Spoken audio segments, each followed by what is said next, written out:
Good afternoon, ladies and gentlemen. I'd like to welcome you to the Runestone Electric Annual Meeting.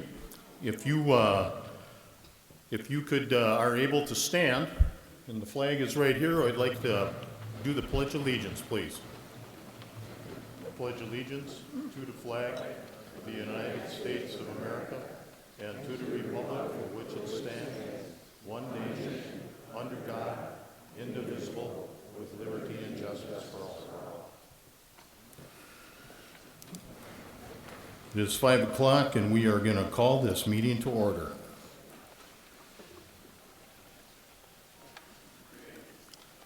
One thing I'd like to do here is if there's any retired military people or active retired fire, EMS, or law enforcement personnel, would you please stand?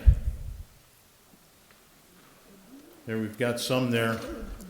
God bless you. Thank you for your service.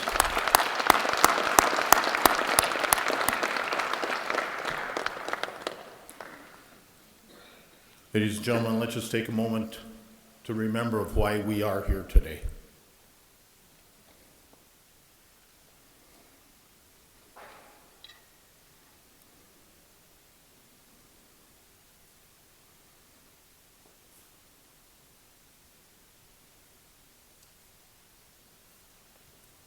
Thank you. To look out into the crowd, I'm going to declare that we do have a quorum. One of the things we want to look at is the notice of the meeting of proof, and the mailing that was made was part of record of this meeting. I will now appoint Attorney Mark Sugden as our parliamentary procedure. Mark, thank you.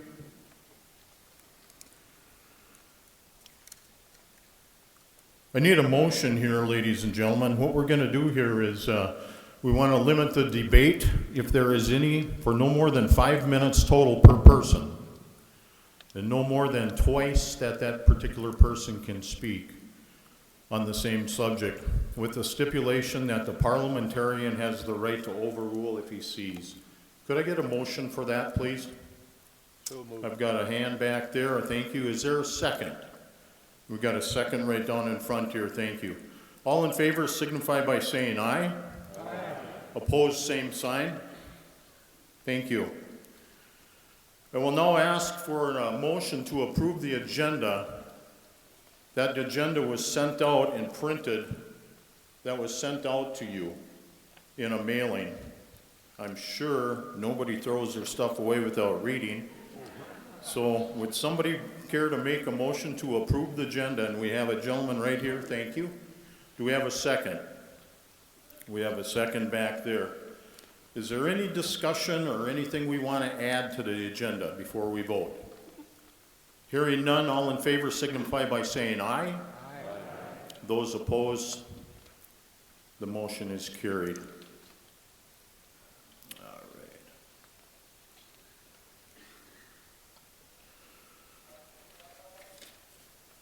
We're going to have some introductions here. My name is Andy Anderson. I represent District 1. To your right, over here on the right-hand side of the stage, we have Barbara Johnson. Barbara represents District 2. We have Mr. Dave Staples. Dave represents District 4. We have Mr. Mike Loken. Mike represents District 5. We have Mr. Joel Sela. Joel represents District 6. And we have Mr. Matthew Matson. Matthew represents District 7. To my right here, we have our CEO, Mr. Al Heyman. And we have Jim Stratton. Jim is the past president of the Advisory Council. Next to him, we have Mark Sugden. Mark is our legal attorney. And then we have Sue Lundeen. Thank you very much. Our district candidates, I represent District 1. I am here, nobody opposed me, so I am here tonight on the District 1 ballot. District 3, we have 3 running for that position. We have Glenn Jelly, we have Lori Summers, and we have John Winter. District 4, we have Mr. Dave Staples, and Dave is running unopposed also. Our tellers tonight are for District 1 is Nancy Hagemiller, District 2, Sue Westrom, District 3, Julie Duncan, and District 6, Mark Thompson. And I'd like to give a big thanks to those 4 that are doing our ballot counting. The ballots, the mail-in ballots were presented to the tellers by a representative from Clifton Larson Allen, and the tellers are counting the mail ballots at this time. The balloting out front is now officially closed. For those of you that have attended our annual meeting before, recall that within the annual meeting mailing, we included a copy of the minutes of the previous meeting. By doing this, it's possible to dispense with the reading of the minutes since each and every one of you have had the opportunity to examine them.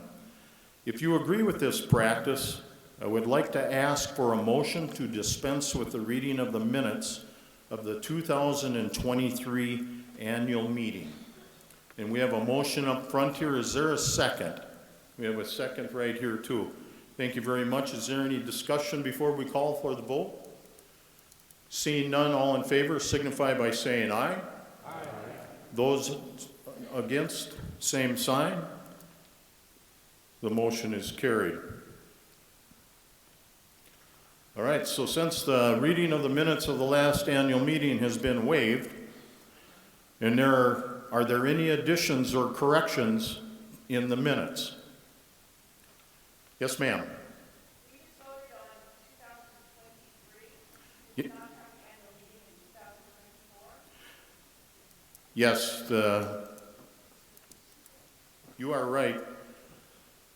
I need your name and number and your mailing address so we can send you a finder's fee on that.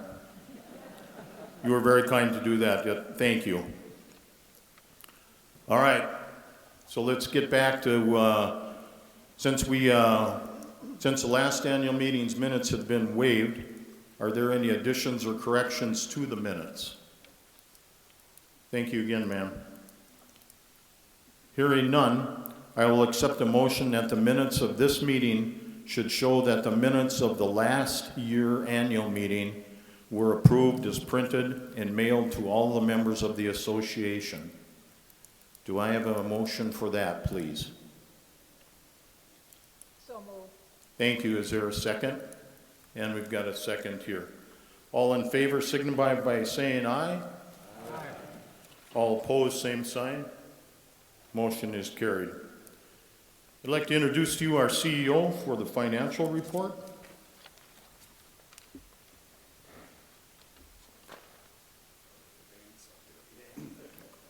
Okay, good evening or afternoon, I suppose, technically, and welcome. The presentation up here, if you want to follow along, I'll kind of make a few comments regarding that. So this first slide is our net margin, and you can see we ended the year at just under 2.5 million in net margin. That was very close to what we had budgeted, so good year for us here at the co-op. The board received a clean audit report. We have an annual audit completed every year, and the board received that last month. It was clean, and then the financial ratios ended the year higher than what our lending standards are. So everything's in good shape. Some items of interest here. We have $60 million borrowed, and the net value of our plant right now is about 85 million. And you can see our blended interest rate there. We have a combination of interest rates under 5-year terms and up to 30. So you can see the inflation and rising interest rates is beginning to have an effect on us here with borrowing. Equity is at 38.1% year-end 2024. That also is well within industry standards. Kilowatt hours sold during 2024 were down quite significantly. And this is a function of the weather being very mild, both winter, summer, and then we have appreciable irrigation sales that we didn't realize this past year because of the moisture in the early part of the year. So 2024 was about 8.6% higher than, or lower than what 2022 was. And this next slide kind of reflects that. Our cost of doing business is going up, interest rates, the material we buy, and also because we had lower sales volume, lower kilowatt hours sold, this cost is up higher. I would expect under a normal budgetary year that will come back down again. We have steady growth over the last 5 years in accounts, which is good to see. And then this pie chart gives you an idea of where the revenue that we collected came from. Runestone's somewhat unique in that we're heavily, our load is comprised heavily of farms, residential accounts, and seasonal accounts. About 86% of our total revenue comes from those three groupings. And then where our expenses are, just over 54% of our total costs here are due to buying power, the power supply. So 75% of our expenses are made up of power cost, interest, and depreciation. And that would conclude the financial report.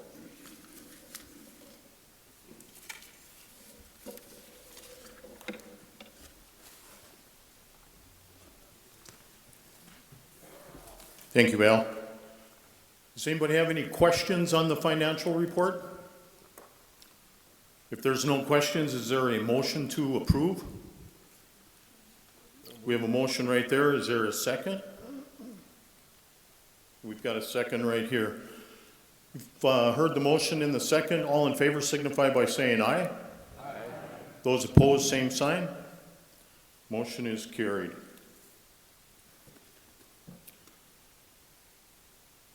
You know, we've had kind of an interesting year here. 2025 is a big year for REA as we celebrate 90-year anniversary. It all began with a meeting in August of 1935 for folks interested in organizing a cooperative power line company. 40 local farmers attended the meeting, elected a committee to investigate the possibility of bringing electricity to the rural area of Douglas County. Douglas County Light and Power Association was incorporated by November, and the first board of directors were established. A deeply committed local farmer named Cliff Hove was a director on the board and project superintendent for the first 56 miles of line. After that was done, Cliff then left farming and he became the first manager of the newly formed association. In the early 1936, a determined campaign began to sign up farmers at $5 per stock. However, volunteers were not met very well because of the lack of trust and suspicion of the government led to resist the offer. Others were poverty-stricken due to the Great Depression at that time. On July 1st, 1936, the new association received a loan of $50,000 from the federal government to build the first 56 miles of line. A year later, the first wires went up 7 miles northeast of Garfield, extending to the west side of Lake Irene. To energize these lines, the first substation was built in Garfield, which was then powered by Otter Tail Power, bringing electricity to 45 farms and homes. Pretty amazing. By 1939, REA had 630 members. Over the next decade, construction continued slowly due to material scarcity during World War II. But one thing was for sure, rural life had changed because of electricity. Bob Henning, a member of Miltona, said that he was just about as happy as he could be to have electricity. He was just as happy as having another son. When neighbors got electricity, they came home and turned the lights on and off in the house. They kept doing this so long that it looked like a flashing circus over there for a while. They were so thrilled to get electricity, said Evelyn Nelson of Osakis Township. And Leroy Conberg of Evansville joked he couldn't hire enough men to do what electricity could do in a day for him. Within 15 years of the first line being built, the demand of power was spread beyond Douglas County, and the name of Runestone Electric arrived. We've come a long ways in the past 90 years with over 3,000 miles of line, serving 7 different counties, 19 different substations, and over 15,000 meters. And when I say meters, I mean members. But our commitment to enrich the lives and our members remain the same as it did 90 years ago. I'll tell you what, folks, I'd be remiss if I didn't mention Audrey Jelly. You know, we talk about REA pioneers. You know, we lost Audrey about a year ago. What a gal. Audrey served REA board for 28 years, also served on the board of our power supplier, Great River Energy, for a long time. And I can tell you today that every month that I go there, Audrey's name is brought up because of some reason or another that she was a part of either making the decision or bringing something forward. That's pretty special. Besides passionately representing her constituents in District 3, Audrey paved the way for women on boards traditionally consisting of only men. You are missed. October is National Cooperative Month, and we tried something new this past year. We offered a one-day bus tour for our members. The tour visited businesses and locations served by REA. The stops included Central Specialties, Country Blossoms Farm, the REA Lake Minna substation, an Offspray Nest by Lake Latoka, Lake Brophy County Park, Carlos Creek Winery, Lake Carlos State Park, and Lakes Area Graphic and Sign Work. If this sounds like this might be something that you would be interested in the next few months in the monthly newsletter, more information will be coming out on that. Seriously, it's really worth your while. I want to take a moment now to thank the people that participate in our Operation Roundup. Over 64% of our members allow their bills to be rounded up to the next dollar. Over the past 22 years, $1.3 million has been given out in grants to area nonprofit organizations. In year 2024, the average yearly contribution was just $6.07 per member was the roundup for the year. A true example how really a small amount can make a big difference. By the way, this past week, Great River Energy made a donation to Operation Roundup here for $7,162.27. Pretty snazzy. In 2024, Operation Roundup and their trust board received 122 different grant applications, funding 107 requests for a total of $56,000. The trust board members include, and if you are here in attendance, please stand, okay? You've got Richard Moan, got David Lundy, Richard Duncan, Pat Skoberg, John Rolfe, and Jeffrey Gaffney. And a big thank you goes out to Jeff. He completed a 6-year term on the board. We really do appreciate your service for all of you here that are part of the Operation Roundup board.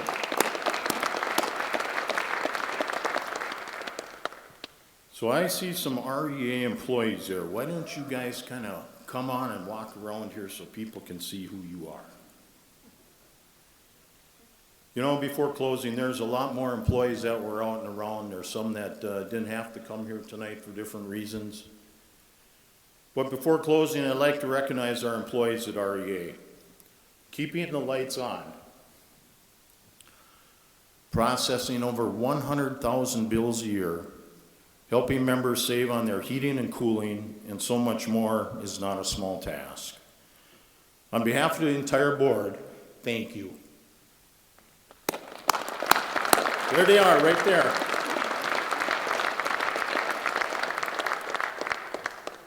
Next thing I'd like to do is I would like to introduce to you the past Member Advisory Council Chair, Mr. Jim Stratton.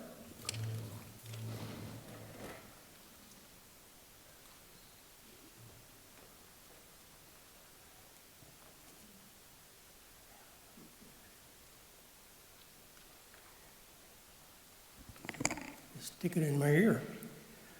I've had the pleasure of serving as the chair of the advisory council for the past 2 years. I've sat on the council for 3, and it's really been a pleasure. And it's kind of like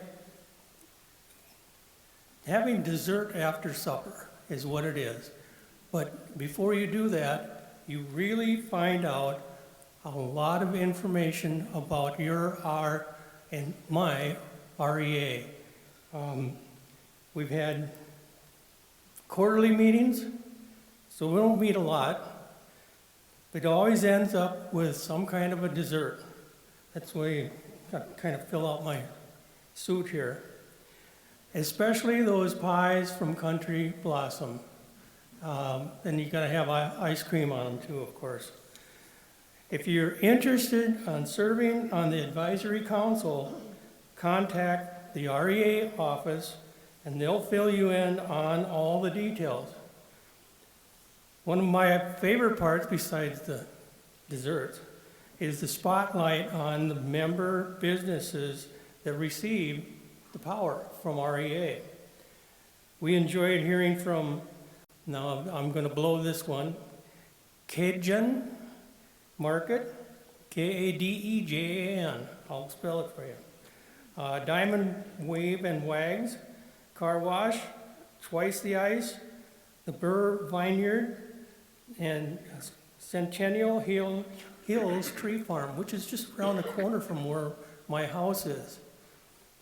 And I'm kind of embarrassed to say that most of the time I win one of the drawings that they bring as gifts. So it really was kind of cool. As we learned from Great River Energy risk mitigation and sustainability efforts, electric vehicles, regional transmission projects, and reviewed the 2025 budget. We also reviewed the director's compensation resolution, created a monthly retainer, and voted to approve the resolution. With that in mind, at this time, I will call on Al Hammond to explain the details of the request from the board of directors.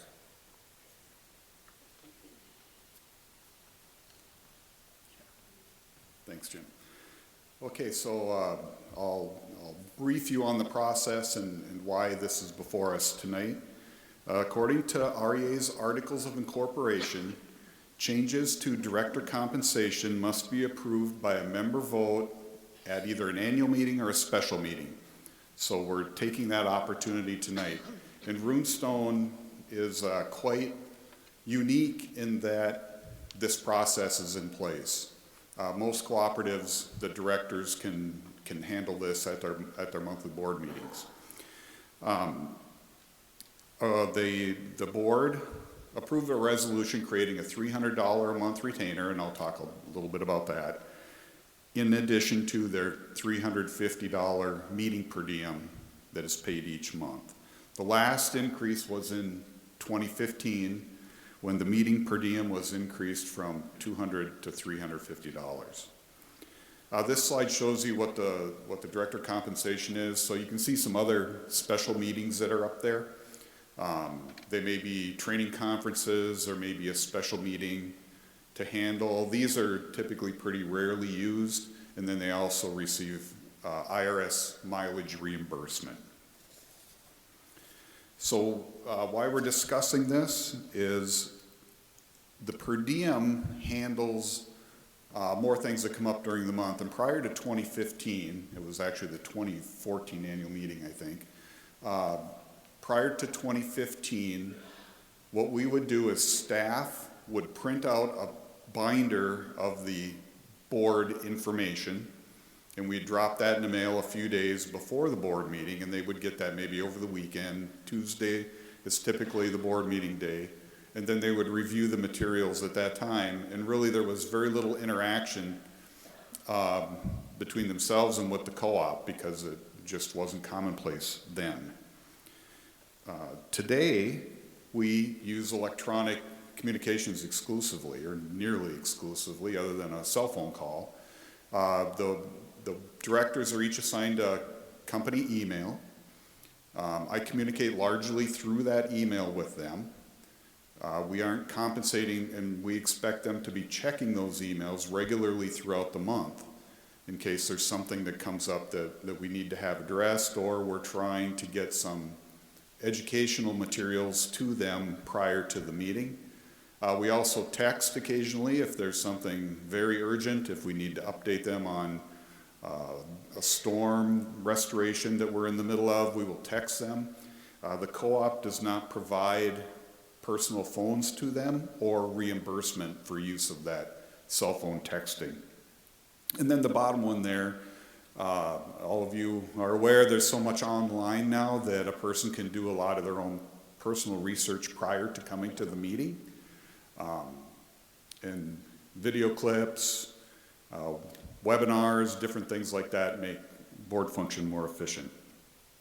And it also relieves some of the work that we as a staff would need to do. You know, prior to the internet becoming popular, you know, we would get a data request of some sort, staff would need to go research it, we'd mail it out. Things just operate much more efficiently now.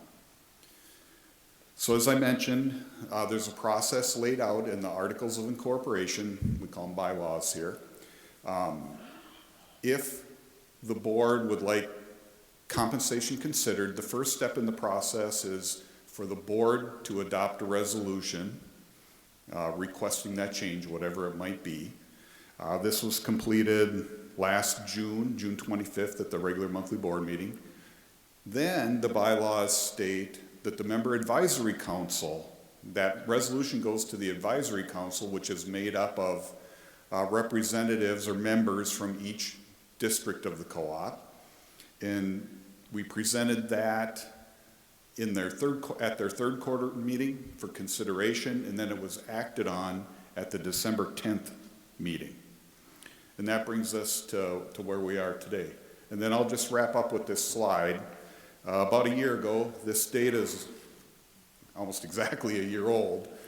I inquired with 8 neighboring cooperatives in Minnesota that operate in a rural area, not a metro, and they're bordering us and a little bit outside that ring. Polled 8 of them to ask them to share their information. I haven't listed their names here, but they are local. 3 are larger, 5 are smaller than Runestone. And you can see here that all of them but Runestone have this monthly retainer, and when I inquired about that, it was related around our business has changed and we're expecting interaction from directors regularly rather than just at that monthly meeting. So you can see here that the average retainer down there in the bottom is $625 a month, and then most all rural electric cooperatives have 1 monthly meeting, bringing that total compensation on average to $851. Jim, I'll turn it back to you.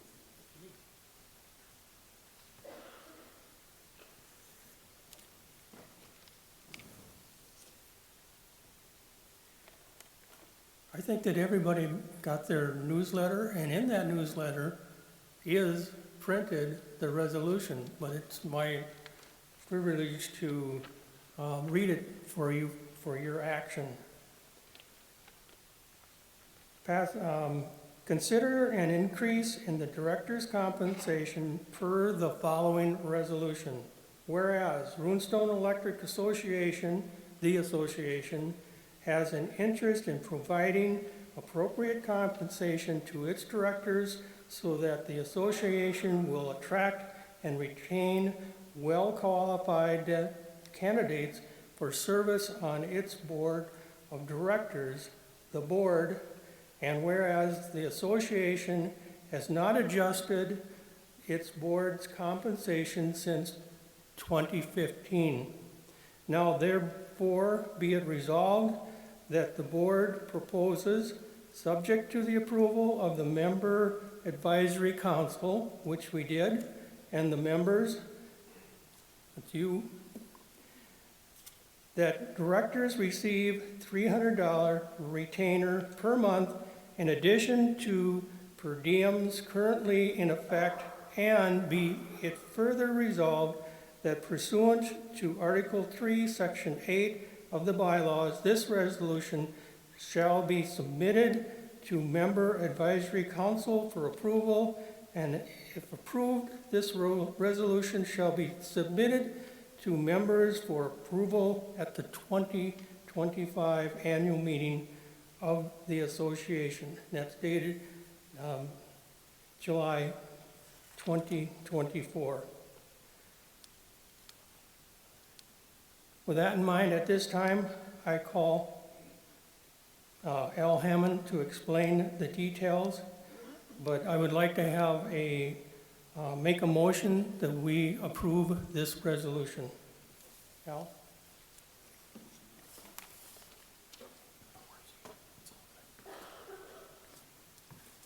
Thank you, Jim. We have a motion on the floor to approve the resolution that was presented to you by Jim. Is there a second to that motion? We have a second right down here. Is there any discussion or questions before we vote? I'm seeing no hands go up. All in favor of the motion signify by saying aye. Aye. Those opposed, same thing. Motion is carried. Thank you very much. I'll turn it over to Al. I haven't tripped yet, so we're all in good shape. Okay, again, thank you for making time to come here. I know it's a beautiful night out there, and I'm going to try to be real to the point here. So you've heard about the 2024 financials earlier. We had a good year, so I think we're all pleased with that.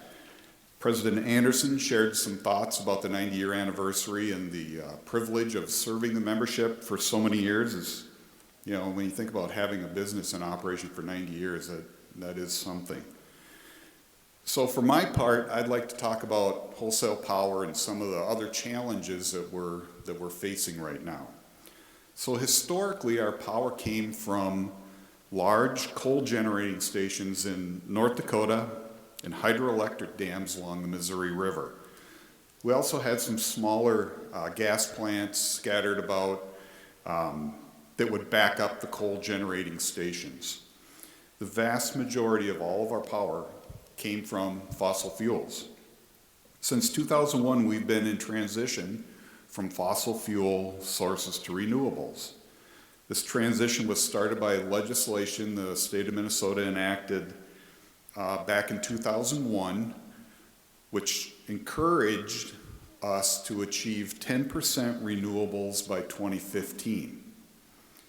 This was changed in 2007 to require 25% renewables by 2025. And in 2023, a new law was passed that mandates 100% carbon-free by 2040. New environmental regulations at the federal level have also pushed us away from fossil fuels during the past 25 years. So we've been on this transition for a couple of decades, and now the costs are becoming noticeable to us. We realize these costs from the wholesale power trading market hosted by the Mid-Continent Independent System Operator, more commonly known as MISO. All wholesale power providers that are a member of MISO must purchase from this market, and then we, in turn, sell it at retail to you. So here's how the MISO market works. First, there's an annual auction for what we call capacity. This auction assures that there is enough generation available within MISO to cover MISO's peak system requirement on the hottest or coldest day, plus an extra emergency margin in case a generating plant goes down. Due to shrinking supply in the MISO market, we expect auction prices to increase in the near future. This increase in price serves as an incentive to either keep fossil generators online or build new generation. Either way, this expense is forecast to rise in the coming decade. MISO also has what's called a day-ahead market for energy, a trading market. Buyers predict the energy requirement for each hour of the next day and schedule the delivery with MISO. MISO, the generators do that also, so MISO looks at the available generators and matches up load. The lowest cost generators that have offered into that market are selected to run first, and then the next most expensive generator is picked. So as we get on a higher load day, we get higher into more expensive generation, and that can also be an issue. So the two parts from MISO are the capacity charge that we must pay to make sure the generators are available to run as needed on a peak day, and there's an energy charge for our day-to-day requirements. There's a third thing that we pay for, and that's getting the power from the generator to you, or to our substation, and we call that transmission. And there's two components to that also. The first is a charge that we pay to use the large bulk regional facilities. The line along the interstate, the big steel tower line along the interstate, is an example of a regional project. This charge is based upon the amount of kilowatt hours we purchase, and it's relatively small today. There's not a lot of those big lines built yet. Due to construction of those new lines, though, because we need those to handle the load growth and also to be able to get the power from where it's being generated, renewable wind farms mainly, we forecast this expense to increase significantly over the next decade. The second transmission component is for use of the local transmission lines that connect to our distribution systems. In our service territory, these are owned by Xcel Energy, Ottertail Power, Missouri River Energy Services, and Great River Energy. This part of our bill is based upon the capacity we need during the peak hour of each month. And the good news in this is that expense is forecast to track closely with inflation over the next 20 years. So what does this all mean? The cost for the transition to renewables in the coming decade will be noticeable on your power bills. A staggering build-out of new bulk regional transmission lines must be paid for by retail customers. Construction of new renewable generation must match the carbon-free mandates the state of Minnesota has in place. And new natural gas generators will be needed to run when the wind doesn't blow or the sun doesn't shine. So after decades of relatively flat prices, the cost for electricity is on the rise. And we experienced this as recently as this year. We saw a 7.6% increase in our wholesale cost of power this year. And looking ahead, I've seen many different forecasts, 10 to 20-year forecasts. Some are optimistic, showing the future increases in line with inflation, 1.5% to 2%. Others show more volatility due to increased demand for power due to large data centers, electric vehicles, and other electrification. Load growth requires more generation to be built, which is going to be more expensive than what we have today. Other changes are happening too. Those of you with dual fuel heating systems that rely on both electricity and propane probably noticed a significant increase in the cost of that off-peak electricity this past winter. We can be somewhat optimistic that right now our current dual fuel rates for running on electricity are comparable to about $1.75 propane right now. At the federal level, the Trump administration is rolling back regulations, imposing tariffs on imports, freezing spending. In Minnesota, there are off-ramps in the 100% carbon-free law if prices spiral out of control, which could result in some of the mandates being rolled back. There's a lot of change, a lot of uncertainty around energy right now and where the cost is headed. We'll be watching the developments and closely influencing policymakers wherever we can. In recent weeks, I've taken many calls related to the possible tariffs on Canadian electricity. I'm sure most of you have heard about those. I've taken, I think, more calls on tariffs than when we unfortunately have a rate increase. A very hot topic. The good news in that is that GRE received only 2% of our power from Manitoba Hydro in 2024. MISO as a whole, remember back to the original slide, that dark blue area, received less than 1% from Canada. So with those small amounts coming in from Canada, we don't think tariffs on electricity from Canada will be very noticeable. The bigger risk involves the price of natural gas imports, since the cost of electricity is closely tied to the natural gas market. Fortunately, right now we're coming out of the winter season, and the price of gas is generally expected to be more stable in the summer when demand is lower. Hopefully these tariffs will be sorted out before we get into the fall heating season. Another item that we've been talking about within the industry is nuclear power. Today, Minnesota maintains the strictest ban on nuclear power, on new nuclear reactors. Our statewide organization, the Minnesota Rural Electric Association, is leading a consortium of utilities and businesses to bring forward legislation to lift the ban. To reach the state's carbon-free electricity goals, new nuclear technologies must be available for consideration in the power supply.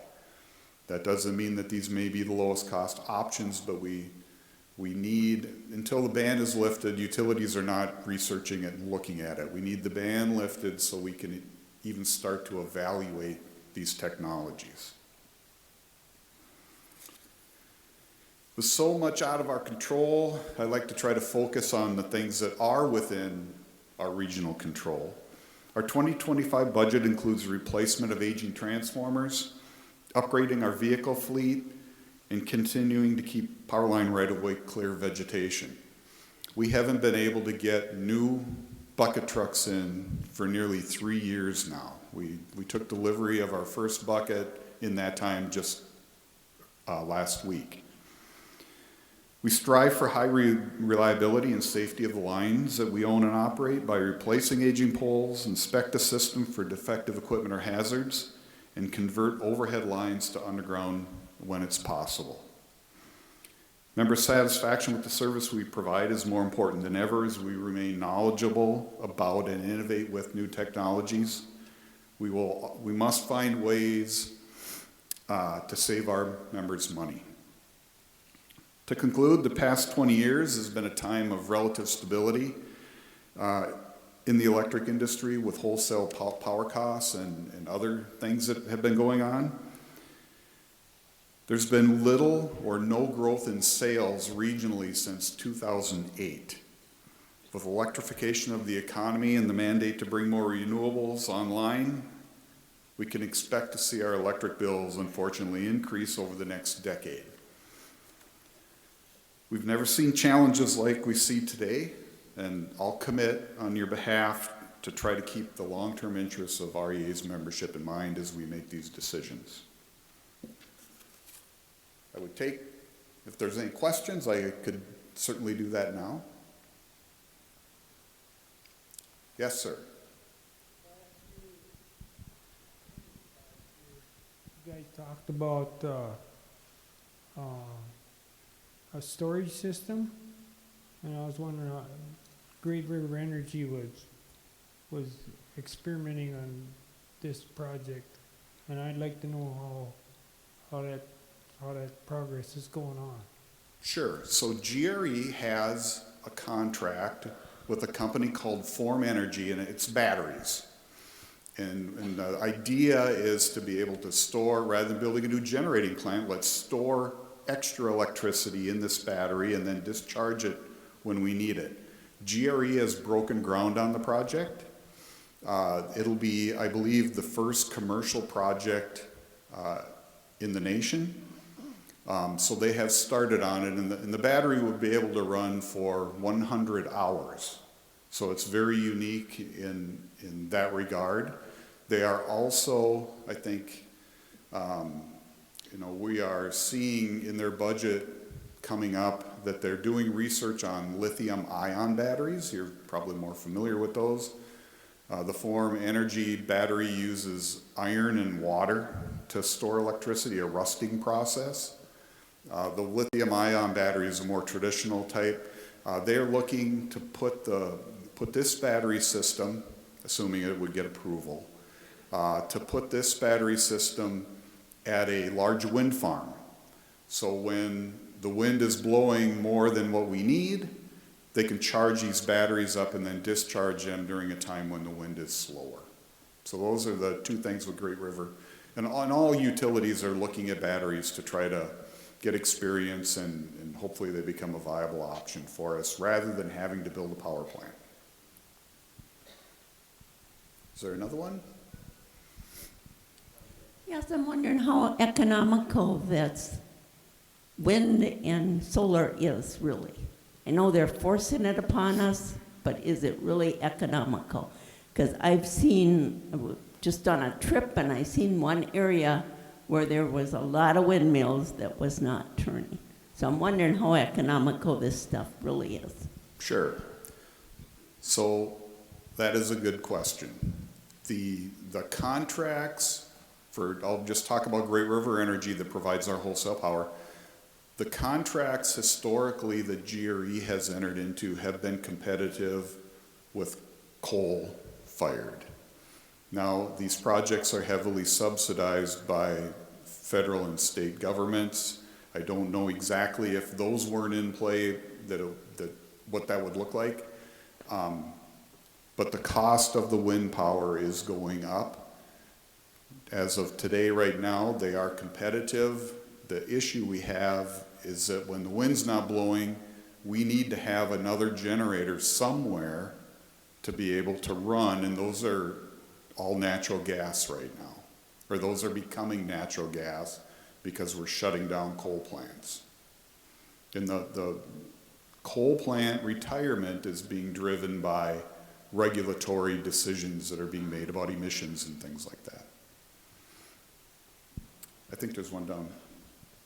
Yeah, in the same alternative energy vein, sorry if I missed it, but I didn't hear much about solar, and either at a regional scale or a residential scale, is there anything on radar with you folks for that? So Great River Energy is a evening peaking utility. So when they need the most power is in the evening. Now in the summer it might be 8 o'clock at night. But you're obviously not going to get a lot of output from a solar panel at 8 o'clock at night, and certainly in the winter you won't get any. So GRE is focused their renewable efforts on wind. Now with different utilities in different parts of the country, they may peak at 2 o'clock, and their peak load may be at 2 o'clock in the afternoon, air conditioning load, for instance. So that's another challenge with the renewables, is it kind of has to fit regionally with what your load patterns are.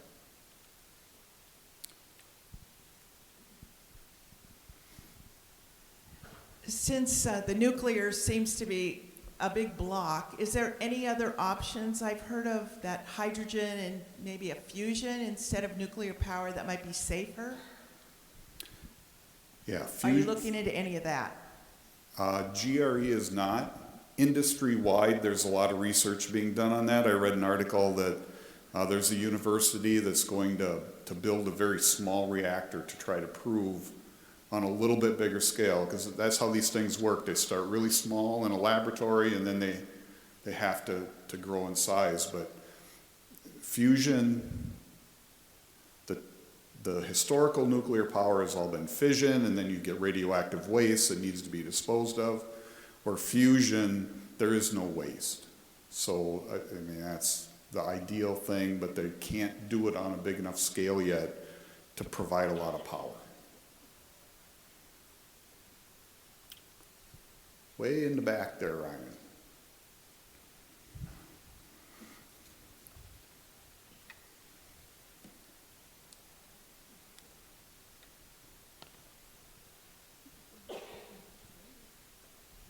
On the question of nuclear power, who controls the ban on nuclear power?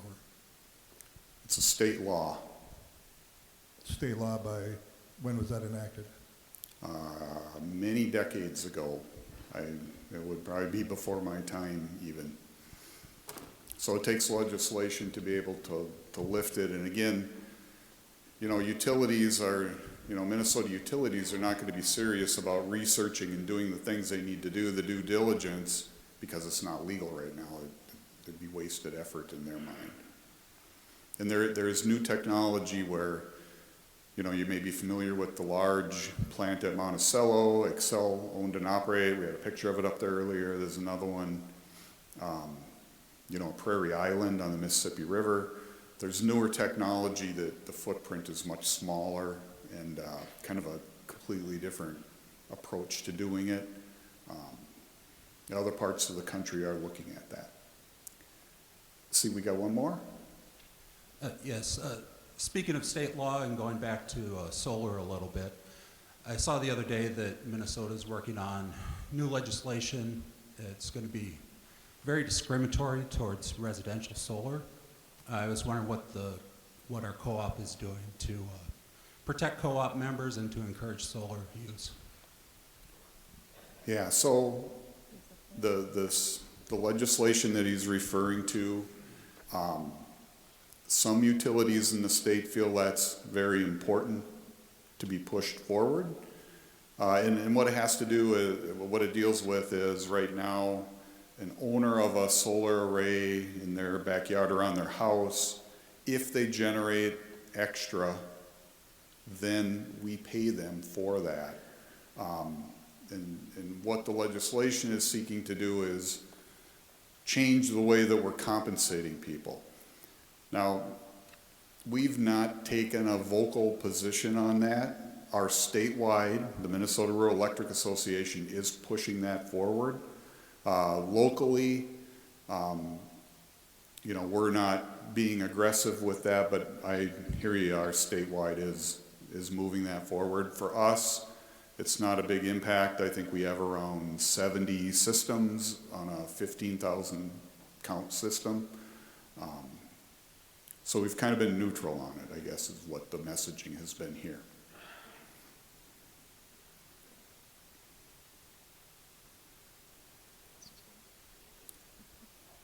Oh, hi. I think I can shout this out. Yep, I can repeat it.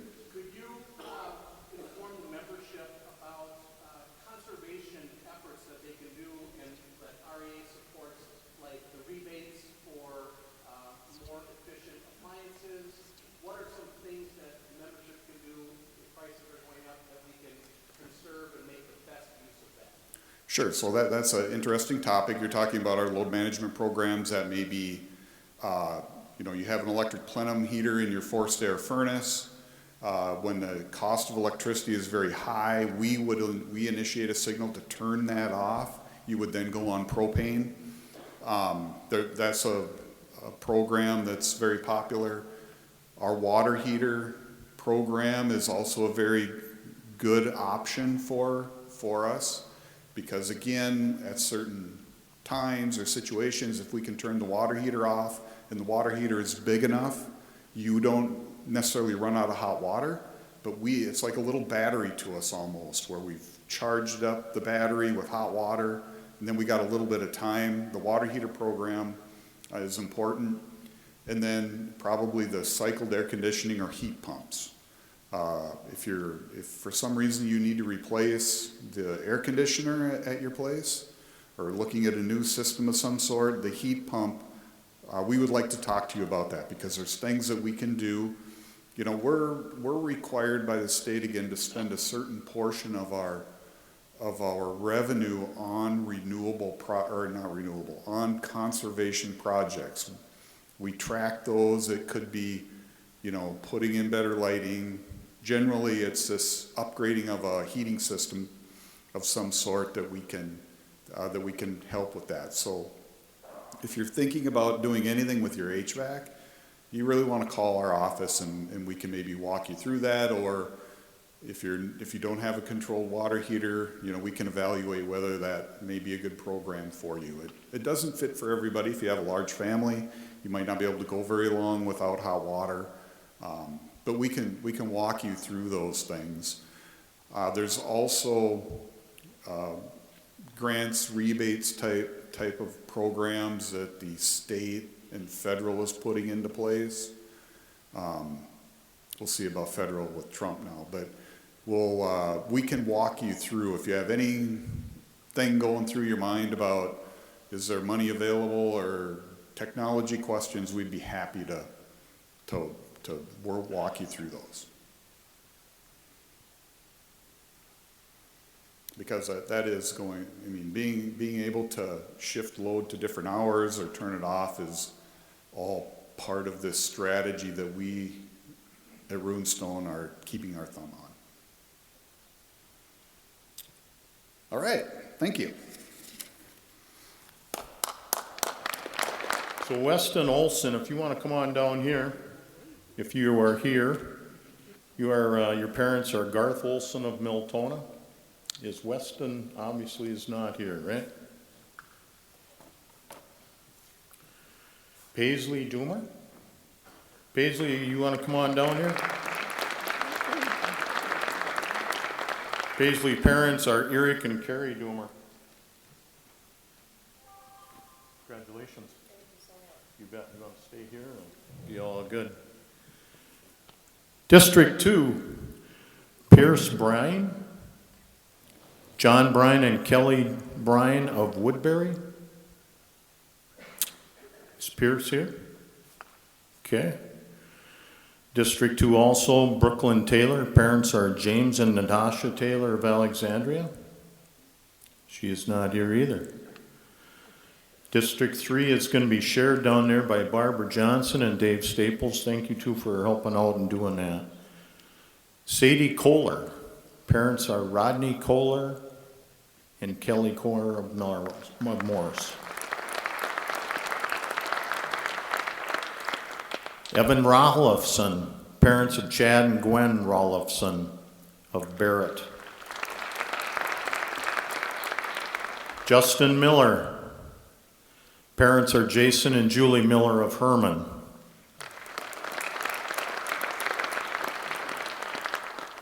District 4, Alex Aldies, parents of James and Carmen Aldies of Alexandria.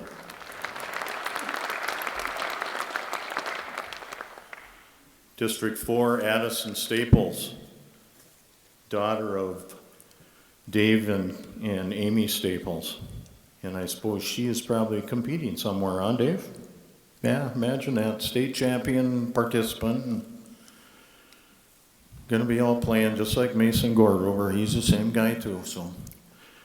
How about Natalie Meischner, parents of Brian and Lisa Meischner of Brandon?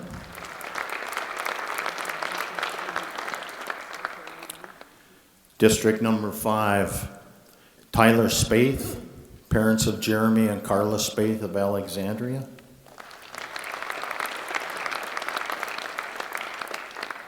Zachary Anderson, parents of Brandy and Nicole Anderson of Alexandria.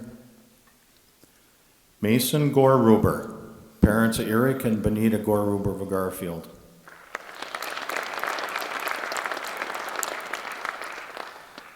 District 6, Jackson Blakeberg. Parents is Kyle and Tina Blakeberg of Nelson. Not here either, huh? Grace Reinecke, parents of Keith and Angela Reinecke of Osakis. Okay. Davin Ebnett, parents of Christopher and Linda Ebnett of Nelson. And District 7, Luke Hoffman, parents of Franklin and Mindy Hoffman of Glenwood.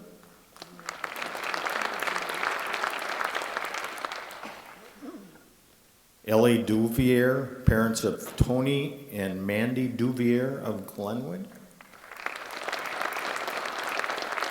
Levi Schultz, parents Nathan and Melissa Schultz of Lowry.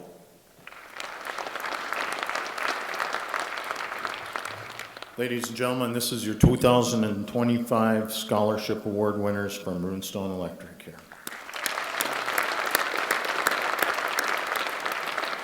If you students want to just walk off back that same way, and if you want to gather in the commons area in the back, they're going to want a picture of you. And the best of luck to each and every one of you in your future.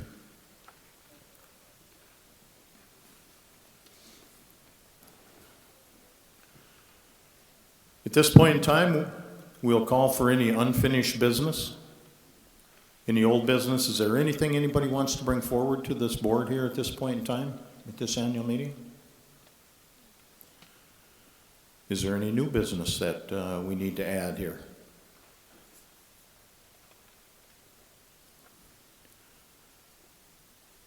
I guess at this point in time, Al did the question. Is there any other questions that need to be brought up if anybody forgot?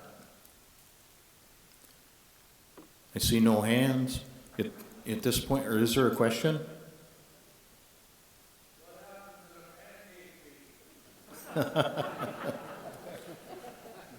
Do you want me to tackle that one, Sue? Well, we chose not to do it anymore. Back when the COVID was going on, that was kind of a tough deal there. And then the cost of it got to be a lot. Yeah, if you want to know the cost of it, we can talk about that after the meeting. We felt that there's better ways to take care of our owners' money than spending that kind of money on that pancake feed. So we've kind of been trying to do some different ideas here. The staff picked up this idea and did this bus tour thing that we talked about earlier.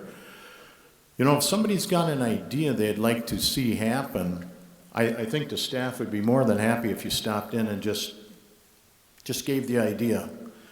But that bus tour thing, the tour around some of the different places that REA serves is quite interesting. But the pancake feed was a pretty fun deal too, wasn't it? But I hope that answers your question. Any other questions out there? Yes. Thank you. I don't know if you've heard that or not. I'm just going to repeat. This gentleman in the front row here said that obviously he was on the bus tour, and he said the bus tour was wonderful. So I'm going to try to put words in your mouth. You would recommend it to people? Very good. Thank you.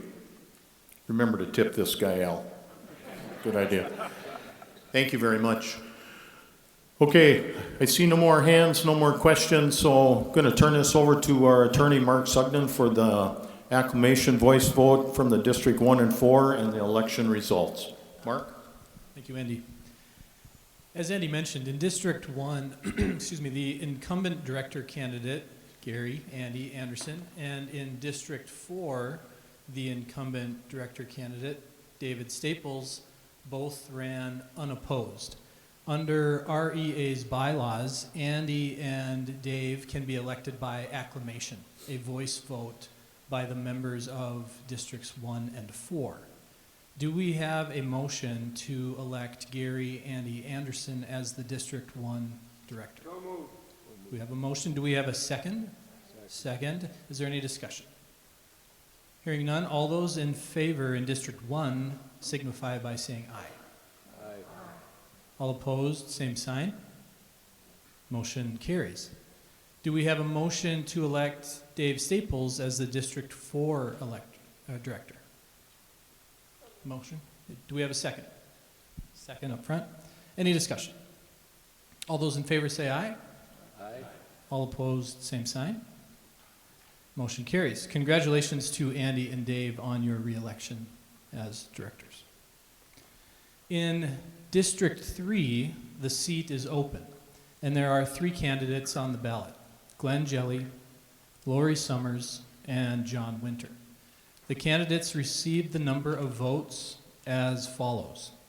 Glenn Jelly received 68 votes, Lori Summers received 39 votes, and John Winter received 215 votes. Therefore, I hereby certify that John Winter was duly elected to hold office as Director of District 3 according to the bylaws of the association and until his successor shall be duly elected and qualified. Congratulations to John. Thank you.